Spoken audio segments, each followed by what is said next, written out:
저는 구약학 교수가 되는 것이 비전이었습니다.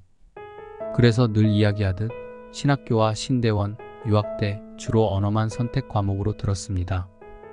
유학 가서 박사 과정에 들어갈 시기에 갑자기 사인을 주셔서 한국으로 들어왔습니다.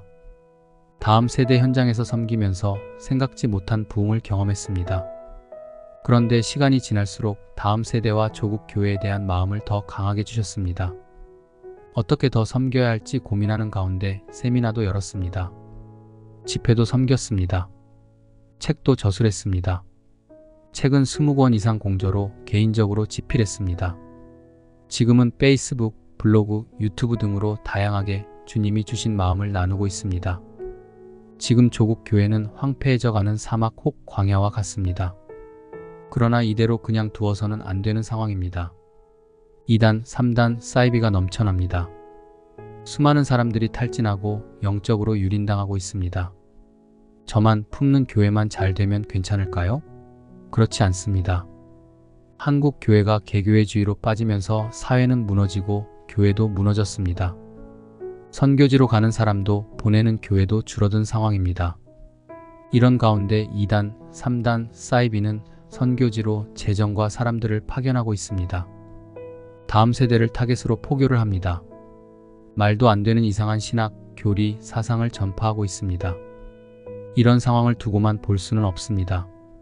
느헤미야서를 보면 느헤미야는 그냥 페르시아의 궁궐에서 술관장으로 호의호식할 수 있었습니다. 그러나 황폐하고 무너진 고향으로 왔습니다. 돌아와 예루살렘을 보자 그 마음이 처참하게 무너졌습니다. 그런 느헤미야는 무엇을 하고자 했나요? 11절에서 13절을 같이 읽겠습니다. 내가 예루살렘에 이르러 머무른 지 사흘 만에 내 하나님께서 예루살렘을 위해 무엇을 할 것인지 내 마음에 주신 것을 내가 아무에게도 말하지 아니하고 밤에 일어나 몇몇 사람과 함께 나갈새 내가 탄 짐승 외에는 다른 짐승이 없더라. 그 밤에 골짜기 문으로 나가서 용정으로 분문에 이르는 동안에 보니 예루살렘 성벽이 다 무너졌고 성문은 불탔더라. 예레미야는 예루살렘에 이르러 머무른 지 3일 후 어떤 행동을 했나요? 하나님께서 예루살렘을 위해 무엇을 할 것인지 자신의 마음에 주신 것을 아무에게도 말하지 않았었습니다. 그러나 밤에 일어나 몇몇 사람들과 함께 나갔습니다. 밤에 밖에 나가 보자 그 당시 상황은 어떠하였나요? 느헤미야 자신이 탄 짐승 외에는 다른 짐승이 없었습니다. 느헤미야는 밤에 골짜기 문으로 나가서 용정으로 분문에 이르는 동안에 무엇을 보았나요? 느헤미야는 예루살렘 성벽이 다 무너졌고 성문이 불탄 것을 보았습니다. 나 자신은 조국 교회 혹 선교지를 보면서 무엇을 보고 있나요? 지금 조국 교회는 처참합니다.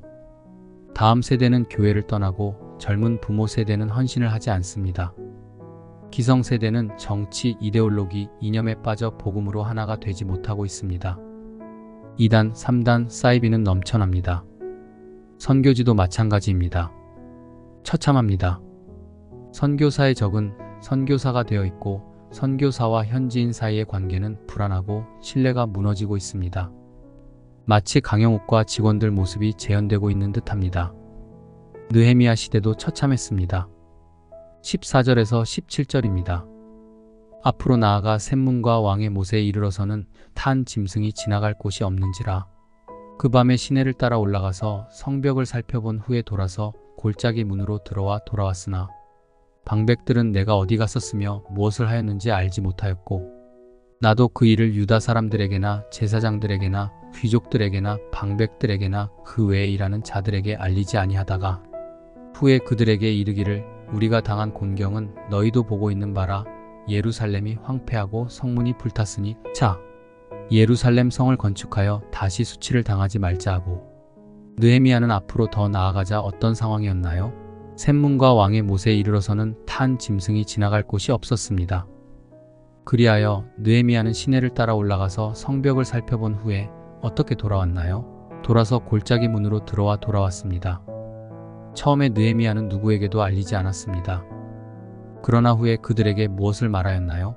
예루살렘이 황폐하고 성문이 불탔으니 예루살렘 성을 건축하여 다시 수치를 당하지 말자고 하였습니다. 나 자신 그리고 조국 교회는 더 이상 수치를 당하지 않도록 누구에게 말해야 할까요? 어떤 노력을 해야 할까요? 그렇습니다. 이런 비참한 상황을 알려야 합니다. 저는 집회, 헌신 예배, 그리고 세미나를 통해 앞으로 교회가 어떻게 될지 나눕니다. 다음 세대 사역을 우리가 어떻게 감당해야 할지 고민하며 제시합니다. 가슴이 아픕니다. 때로 눈물이 나고 깊은 탄식을 하게 됩니다. 코로나 이전에는 더욱 강하게 말했습니다. 이제는 그럴 필요가 없습니다. 거의 모든 교회가 처참한 상황을 겪고 있기 때문입니다. 이제는 어떤 위험을 경고하기보다는 대책을 세우도록 대안을 제시해주고 있습니다. 그렇다면 교회만 노력하면 될까요? 아닙니다. 우리 한 사람 한 사람이 깨어나야 합니다. 다시 십자가를 붙잡고 희생하고 헌신해야 합니다. 주님을 섬기려고 하면 우리에게는 어떤 방해와 어려움이 없을까요? 18절에서 20절을 함께 읽어보겠습니다.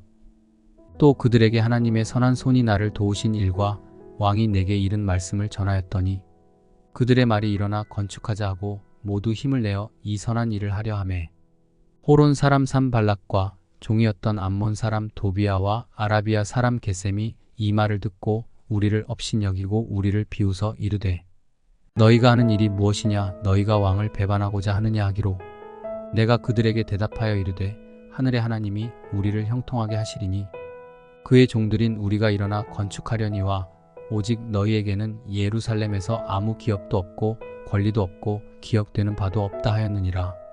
느헤미야가 사람들에게 예루살렘 상황을 나누고 하나님의 선한 손이 자신을 도우신 일과 왕이 자신에게 이른 말씀을 전하자 사람들은 어떻게 반응했나요? 일어나 함께 성벽을 건축하자고 하였습니다. 힘을 내어 선한 일을 하려고 하였습니다. 그러나 악한 자들도 반응하였습니다. 호론 사람 산발랏, 종이었던 암몬 사람 도비아, 아라비아 사람 게셈은 이 말을 듣고 어떻게 반응했나요? 느헤미야와 그 사람들을 업신여기고 비웃었습니다. 그들은 왕을 배반하고자 하느냐? 라고 물었습니다. 느헤미야는 호론 사람 산발랏, 암몬 사람 도비아, 아라비아 사람 게셈에게 어떻게 대답하였나요? 하늘의 하나님이 형통하게 하시리니 건축하려고 한다고 했습니다.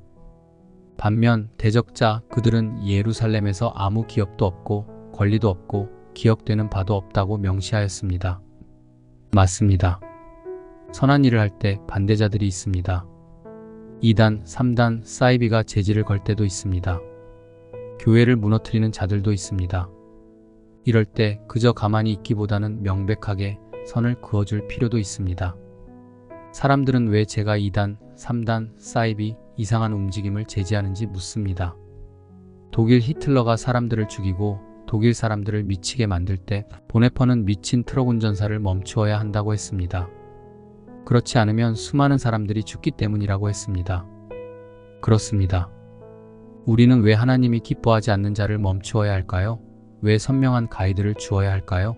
더 많은 피해자가 양산되지 않아야 하기 때문입니다. 저는 이 말씀을 가슴에 새기고 살아가고 있습니다. 고린도후서 10장 5절에서 6절 말씀입니다. 하나님 아는 것을 대적하여 높아진 것을 다 무너뜨리고 모든 생각을 사로잡아 그리스도에게 복종하게 하니 너희의 복종이 온전하게 될 때에 모든 복종하지 않는 것을 벌하려고 준비하는 중에 있노라. 그러나 기억해야 합니다. 나 자신이 무엇인가 주를 위해 섬기려고 할 때 조롱하고 비웃고 업신여긴 자가 있다는 것입니다. 사랑하는 여러분, 주님을 섬기다가 이런 것을 경험한 적이 있었나요? 신앙생활하면서 세상 속에서 신앙으로 마찰이 없고 주님을 섬기면서 이런 일을 경험해 보지 않았다면 때로 나 자신이 정말 크리스천인지 자문해 보아야 합니다. 대선지자 느헤미야도 주를 위하여 일할 때 무너진 나라를 위해 섬길 때 대적자가 있었고 반대자들이 있었습니다. 이 세상은 그리고 교회 안에서도 주를 위해 일할 때 반대자, 반대의 목소리는 있습니다. 그러나 주님을 위해 섬긴다면 사람들의 소리, 반대자들의 소리에 집중할 것이 아니라 지금 하나님께서 무엇을 원하실지 고민하며 하루하루 살아야 합니다. 오늘 말씀 중 받은 도전 혹 은혜는 무엇인가요? 잠시 눈을 감고 기도하겠습니다.